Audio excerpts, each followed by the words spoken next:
안녕하세요. 오늘 저희와 함께 깊이 파고들 주제, 바로 전류계의 측정 범위 확장입니다. 네, 안녕하세요. 전기를 다루는 현장이나 실험실에서 혹은 취미로 전자공작 하실 때 있잖아요. 네네. 가지고 있는 전류계로는 이거 측정하기 좀 벅찬데 하는 큰 전류를 만날 때가 종종 있죠. 그렇죠. 이 전류교류는 안 되는데 더 큰 거 자르면 어떡하지? 이런 고민, 네, 충분히 하실 수 있습니다. 맞아요. 오늘 저희가 분석할 자료가 바로 이런 상황에 대한 명쾌한 해답을 제시하는 한 블로그 게시물인데요. 아, 네. 김성수 님이 2024년 7월 8일에 작성하신 글입니다. 제목은 2117회 전류계의 측정 범위를 확대시키기 위하여 전류계와 병렬로 접속하는 것은 이거예요. 네, 아주 직접적인 제목이네요. 그렇죠. 이 자료를 통해서 당신께서 전류계 측정 범위를 늘리고 싶을 때 도대체 뭘 어떻게 연결해야 하는지, 그리고 그 원리가 뭔지 확실하게 이해하실 수 있도록 저희가 도와드리겠습니다. 네, 좋습니다. 자, 그럼 자료의 제목이자 핵심 질문 바로 던져볼게요. 전류계의 측정 범위를 확대시키기 위하여 전류계와 병렬로 접속하는 것은 무엇일까요? 자료에는 선택지로 분류기, 배율기, 검유기, 전위차계 이렇게 4가지가 제시됐는데요. 네 가지가 있군요. 네, 이 질문에 대한 답을 찾아가는 여정 지금부터 함께 시작해보죠. 네. 자, 바로 본론으로 들어가 볼까요? 자료에서 던진 질문, 전류계 측정 범위를 넓히기 위해 병렬로 접속하는 것, 정답이 뭐였죠? 네, 자료에서 명확히 제시하듯 정답은 바로 분류기, 영어로는 션트라고 하죠. 분류기입니다. 분류기. 여기서 가장 중요한 단서, 핵심 키워드는 역시 전류계와 병렬로 접속한다 이 조건이에요. 아하, 이게 딱 분류기를 가리키는 결정적인 열쇠가 되는 거죠. 병렬 연결이 핵심이군요. 그럼 그 선택지에 있던 다른 것들 있잖아요. 예를 들어 배율기 같은 거요. 그건 왜 답이 안 되는 건가요? 아, 그거 좋은 질문입니다. 이게 또 헷갈릴 수 있거든요. 자료에서도 다른 장치들을 살짝 언급하는데요. 네네. 배율기, 멀티플라이어라고 하는 이것도 측정 범위를 확장하는 데 쓰는 저항은 맞아요. 맞는데 그럼 뭐가 다른 거죠? 결정적인 차이가 있죠. 배율기는 전압계의 측정 범위를 넓힐 때 써요. 그것도 전압계랑 직렬로 연결합니다. 전압계랑 직렬. 그렇죠. 근데 이 문제에서는 전류계의 측정 범위를 그것도 병렬로 연결해서 확장하는 경우를 딱 짚어서 꼽고 있잖아요. 네, 명확하게요. 그러니까 목적도 다르고 연결 방식도 다르고 그래서 이건 분류기에 해당하는 거죠. 나머지 검유기, 갤베노미터는 아주 작은 전류 감지하는 거고요. 전위차계, 포텐셔미터는 전위차 정밀 측정이나 가변 저항으로 쓰이니까 질문의 맥락하고는 좀 거리가 멀죠. 그렇군요. 네. 그래서 전류계, 병렬 연결, 측정 범위 확장 이 3가지 키워드를 다 만족시키는 건 분류기밖에 없는 겁니다. 명확해지네요. 배율기는 전압계랑 직렬, 분류기는 전류계랑 병렬. 이거 확실히 구분해야겠어요. 네. 꼭 기억해 두시면 좋습니다. 자, 그럼 이 분류기라는 것이 대체 어떤 원리로 작동하기에 전류계의 측정 범위를 넓혀줄 수 있는 걸까요? 그냥 저항 하나 병렬로 더 연결한 거잖아요. 근데 어떻게 더 큰 전류를 재게 되는 건지 이게 좀 궁금합니다. 바로 그 지점이 이제 전기 회로의 아주 기본적인 원리랑 맞닿아 있어서 흥미로운 부분인데요. 네, 핵심 원리는 바로 전류 분배, current division이라고 부르는 원리입니다. 전류 분배요? 네. 자료 설명처럼 분류기는 기본적으로 저항값이 아주 낮은 저항체예요. 근데 이걸 전류계의 내부 저항, 보통 RA라고 표시하죠?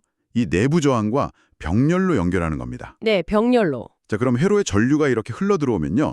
전류 입장에서는 길이 2갈래로 나뉘는 거예요. 하나는 전류계 쪽 길, 다른 하나는 분류계 쪽 길. 길이 2개가 생기는군요. 그렇죠. 여기서 중요한 게 전류의 속성인데요. 전류는 저항이 낮은 쪽으로 더 많이 흐르려고 하는 경향이 있어요. 저항이 낮은 쪽으로요? 네. 마치 물이 넓고 방해물이 적은 길로 더 많이 흘러가는 것처럼요. 저항이 작으면 그쪽으로 전류가 더 쉽게, 더 많이 흐르는 거죠. 아하. 따라서 이 분류기의 저항값 RS를 전류기의 내무 저항 RA보다 훨씬 아주 작게 만들면 어떻게 될까요? 대부분의 전류가 그 저항 작은 분류기 쪽으로 가겠네요. 정확합니다. 측정하려는 전체 전류 I 중에서 아주 작은 일부 IA만 전류계 쪽으로 흐르고요. 대부분의 전류 IS는 저항이 훨씬 낮은 분류기 쪽으로 싹 우회하게 되는 겁니다. 우회하는군요. 네. 자료에서 인용한 문구처럼 전체 전류는 이 두 저항, 전류계 내부 저항과 분류기 저항을 통해 분배됩니다. 그리고 전류계에 흐르는 전류의 일부만 측정되고 나머지 전류는 분류기를 통해 흐르게 됩니다. 바로 이 원리를 이용하는 거예요. 아, 그러니까 전류계 자체는 자기가 감당할 수 있는 작은 전류만 통과시키면서도 분류기로 얼마나 많은 전류가 지나갔는지 계산을 해서 전체 큰 전류값을 알아낼 수 있게 되는 거죠. 아하, 알겠습니다. 그러니까 전류계 입장에서는 나 이거 감당하기 힘든데 하는 큰 전류가 막 밀려올 때 옆에다가 분류기라는 훨씬 넓은 게 고속도로 같은 걸 터주는 거군요. 네네, 비유 좋네요. 그래서 대부분의 전류는 그쪽으로 휙 흘려보내고 전류계의 이 좁은 골목길로는 원래 자기가 감당할 수 있는 만큼의 작은 비율만 측정해서 고속도로로 이만큼 갔으니까 전체는 이만큼이겠네 하고 추정하는 방식이네요. 맞습니다. 아주 훌륭한 비유예요. 와, 당신께서 만약 측정하려는 전류가 너무 커서 전류계가 힘들어한다면 이 분류계라는 작은 부품이 일종의 교통 분산 시스템 역할을 해주는 셈이네요. 진짜 신기한데요? 네, 맞습니다. 핵심을 정확히 짚으셨어요. 교통 흐름을 분산시켜서 병목 현상을 해결하는 거랑 똑같은 원리죠. 그리고 중요한 건 단순히 길만 터주는 게 아니라 얼마나 많은 비율로 전류 혹은 교통량을 나눌 것인지를 정확하게 설계해야 한다는 점입니다. 아, 비율이 중요하군요. 그렇죠. 바로 여기서 분류기의 적절한 저항값을 선택하는 게 중요해지고 자료에 제시된 계산식이 딱 등장하는 겁니다. 계산식이요? 오, 어떤 공식인가요? 네, 자료에 따르면 분류기의 저항값 RS라고 쓸게요. 이 RS를 구하는 공식은 이렇습니다. RS는 R에 N-1 RS는 라N-1 공식이 나왔군요. 여기서 라는 아까 말씀하신 전류계 내부 저항일 테고 N? 이건 뭐죠? 배율인가요? 그리고 왜 공식에 그냥 N이 아니고 N-1이 들어가는 거죠? 좀 복잡해 보이는데요. 네, 하나씩 보죠.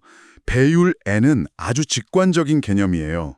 예를 들어서 당신께서 가진 전류계가 최대 1A까지 잴 수 있다고 해봐요. 네, 1의 1짜리요? 그런데 실제로는 최대 10A까지 측정해야 하는 상황인 거예요. 아, 10배네요. 그렇죠. 그럼 원래 측정 범위를 몇 배로 늘리고 싶은 거죠? 바로 10배. 이 10배가 바로 배율 N입니다. 아하, N은 10. 네, 그러니까 N은 측정하고자 하는 최대 전류 나누기 전류계의 최대 측정 전류인 셈이죠. 오케이, 배율 N은 이해됐습니다. 그럼 왜 N-1이냐? 이게 궁금한데요. 네, 그게 중요하죠. 자, 전체 전류를 I라고 하고 전류계에 흐르는 전류를 IA, 분류기에 흐르는 전류를 IS라고 해봅시다. 네, I는 IA 플러스 IS겠네요. 맞습니다. 그리고 병렬 연결이니까 전류계 양단에 걸리는 전압이랑 분류기 양단에 걸리는 전압이 같아요. 즉, 전압골 전류 S 저항이니까 IA 곱하기 RA는 IS 곱하기 RS랑 같습니다. 아, 전압이 같다. IA 곱하기 RA는 IS 곱하기 RS. 네. 그렇죠. 그리고 우리가 원하는 건 뭐였죠? 전체 전류 I가 전류계 흐르는 전류 IA의 N배가 되도록 하는 거잖아요. 즉, I는 NIA가 되도록 만들고 싶은 거죠. 네, 배율이니까요. 그럼 아까 I는 IA 더하기 IS라고 했으니까 IS를 I와 IA로 표현하면 IS는 IIA잖아요. 여기에 I는 NIA를 대입하면 IS는 NIAIA가 되죠. 이걸 IA로 묶으면 IS는 N-1 IA가 됩니다. 아, IS가 N-1 곱하기 IA군요. 네, 이제 거의 다 왔습니다. 아까 전압관계식 IA, RA는 IS, RS 있었죠.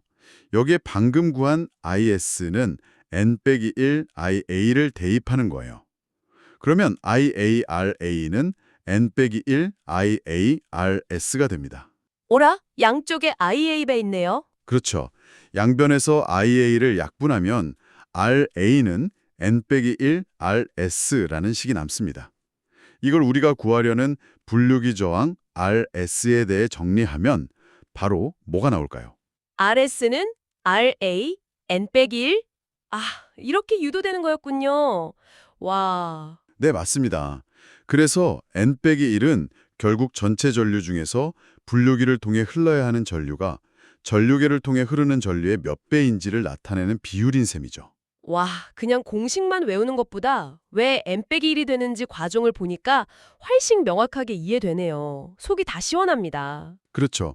원리를 알면 응용하기도 좋고요. 그럼 아까 예시처럼 1A 전류계로 10A까지, 즉 10배 N은 10으로 측정하고 싶으면 분류기 저항 RS는 전류계 내부 저항 RA의 10 빼기 1, 즉 9분의 1 배율이 되어야 한다는 거군요. 정확합니다. 만약에 전류계 내부 저항 RA가 예를 들어서 0.95ohm이라고 가정해 볼게요. 그리고 배율 N을 10으로 하고 싶다면 필요한 분류기 저항 RS는 RA는 0.9ohm 나누기 N 빼기 1, 즉 0.9ohm 나누기 9니까 0.2ohm이 되는 거죠. 0.1옴?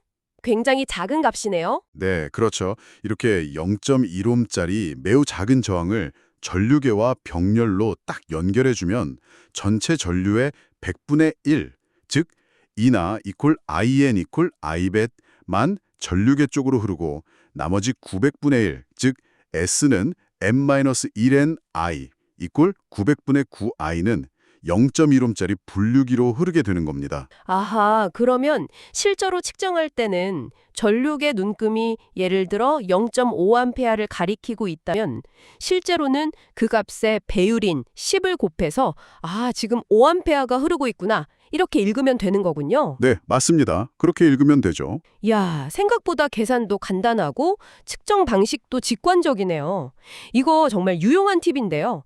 당장이라도 제 멀티미터 전류 측정 범위를 한번 넓혀보고 싶어지는데요. 그렇죠. 이게 특히 고가의 대전류 측정 장비를 따로 사기 좀 부담스러울 때 있잖아요. 네, 비싸죠. 그럴 때 기존에 가지고 있는 비교적 저렴한 전류계 혹은 멀티미터의 전류 측정 기능이랑 진짜 몇백 원 안 하는 저항 하나만으로도 측정 가능한 범위를 확 늘릴 수 있다는 점에서 아주 실용적입니다. 뭐 학교 실험실이나 개인 작업실 같은 환경에서 정말 유용하게 쓰일 수 있죠. 그런데 말이죠. 이렇게 좋아 보이는 방법에도 혹시 주의할 점 같은 건 없을까요? 이론은 간단해 보여도 실제 적용할 때는 뭔가 고려해야 할 변수들이 있을 것 같은데요. 아, 물론입니다. 예리하시네요. 어떤 기술이든 실제 적용에는 항상 고려해야 할 점들이 따르기 마련이죠. 그렇죠. 자료에서는 기본적인 원리랑 계산식에 초점을 맞추고 있지만 실제 정밀하고 또 안전한 측정을 위해서는 몇 가지 중요한 점들을 추가로 꼭 고려해야 합니다. 어떤 점들인가요? 첫째는 전류계 내부 저항값의 정확성입니다. 아까 공식 RS는 RAM-1 보셨죠? 네. 분류계 저항값 RS가 아래값에 직접적으로 의존하잖아요. 만약 아래값을 정확히 모르거나 혹은 잘못 알고 있다면 당연히 계산된 RS값도 부정확해지고 결국 최종 측정값에 오차가 생기게 됩니다. 아, 그렇겠네요. 입력값이 정확해야 결과도 정확하겠죠. 네, 특히 오래된 전류계나 좀 저가용 멀티미터 같은 경우는 스펙시트에 내부 저항값이 아예 없거나 있더라도 실제 값이랑 차이가 좀 있을 수 있어요. 그럼 아래값을 모를 때는 어떻게 해야 하나요? 직접 재야 하나요? 네, 가장 좋은 방법은 직접 측정하는 거지만 이게 또 전류계 내부 저항을 정확히 재는 게 생각보다 좀 까다로울 수 있습니다. 아, 그래요. 보통은 이미 알고 있는 외부 저항이랑 전화번을 이용해 간접적으로 계산하는 방법을 쓰는데요. 이것도 추가적인 장비나 지식이 좀 필요할 수 있죠. 그래서 보통은 제조사에서 제공하는 스펙값을 그냥 믿고 쓰거나 아니면 아주 고정밀 측정이 아니라 대략적인 범위 확장의 목적이라면 어느 정도 오차는 감수하고 사용하는 경우도 있습니다. 그렇군요. 아래값의 정확성, 첫 번째 주의점이네요. 네. 그리고 둘째는 분류기 저항 RS 자체의 정밀도와 안정성입니다. 분류기 저항 자체요? 네. 특히 배율이 커질수록 RS 값은 매우 작아진다고 했잖아요. 네, 아까 10배일 때 0.1ohm이었죠. 그렇죠. 만약에 100배 확장을 원한다면 RS는 아래에 199이 되어야 하거든요. 이렇게 작은 저항값은 그 자체로 정밀하게 만들기도 좀 어렵고 또 값의 아주 작은 변화도 전체 측정 비율에는 큰 영향을 미칠 수 있어요. 아, 조금만 달라져도 비율이 확 틀어질 수 있겠군요. 네. 게다가 저항값은 온도에 따라서 변화할 수 있거든요. 그런데 분류계에는 큰 전류가 흐르니까 열이 발생하기 쉽단 말이죠. 어항이니까 열이 나겠죠. 그래서 온도 변화에 따라서 저항값 변화가 적은, 그러니까 온도 계수가 낮은 정밀 저항을 사용하는 것이 중요합니다. 와, 온도의 영향까지 고려해야 하는군요. 저항에 전류가 흐르면 당연히 열이 나는데 그 열 때문에 저항값이 변해서 측정값이 틀어질 수 있다니 생각 못했네요. 맞습니다. 이게 또 세 번째 고려사항인 분류기의 전력 용량, W 문제하고도 바로 연결됩니다. 전력 용량이요? 와트 말씀하시는 거죠? 네. 분류기에는 큰 전류 I스가 흐르니까 P는 IS 제곱 RS만큼의 전력이 열로 소모되거든요. 아, 전력 소모 공식 P는 I 제곱 R. 네. 만약 이 열을 감당할 수 없는 너무 작은 전력 용량의 저항을 사용하면 어떻게 될까요? 저한이 너무 뜨거워져서 타버리거려나 뭐 고장나지 않을까요? 그렇죠. 저항이 과열돼서 타버리거나 아니면 저항값이 확 변해버릴 수 있습니다. 이건 뭐 측정 실패는 당연하고 심하면 화재 같은 안전사고로 이어질 수도 있어요. 헉, 위험할 수도 있군요. 네. 따라서 예상되는 최대 전력 I스를 계산하고 그에 따른 전력 소모량 P를 충분히 견딜 수 있는, 그러니까 안전 마진을 충분히 고려해서 넉넉한 전력 용량 W를 가진 저항을 선택해야 합니다.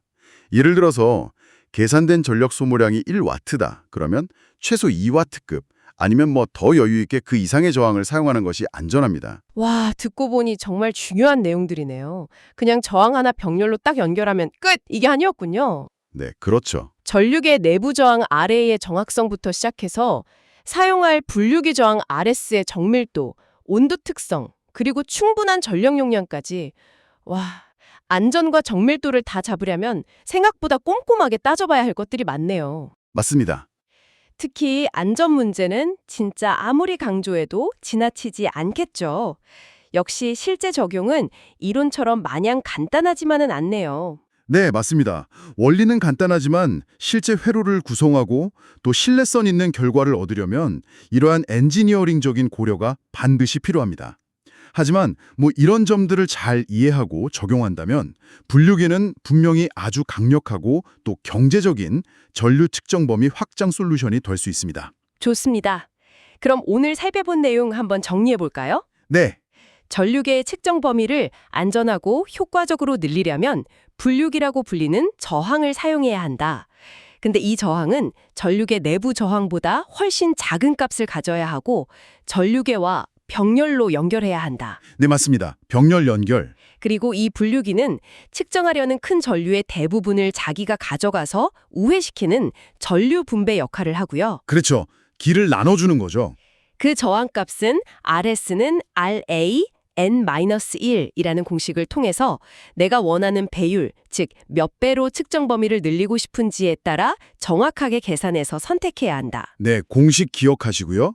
그리고 실제 적용할 때는 전류계 내부 저항 RA 값의 정확성, 그리고 분류기 저항 RS의 정밀도와 온도 특성, 마지막으로 아주 중요한 충분한 전력 용량까지 고려해야 한다. 여기까지 짚어봤습니다. 네, 핵심 키워드는 역시 분류기, 병렬 연결, 전류 분배, 배율, 그리고 실용적 고려사항. 뭐 이 정도가 되겠네요. 와, 완벽한 요약입니다. 특히 전류는 저항이 낮은 길로 더 많이 흐른다는 그 병렬 회로에서의 전류 분배 기본 원칙하고요. 또 그 비율을 원하는 대로 조절하기 위해서 분류기 저항값을 개선하는 공식, 그리고 실제 적용 시의 주의점들.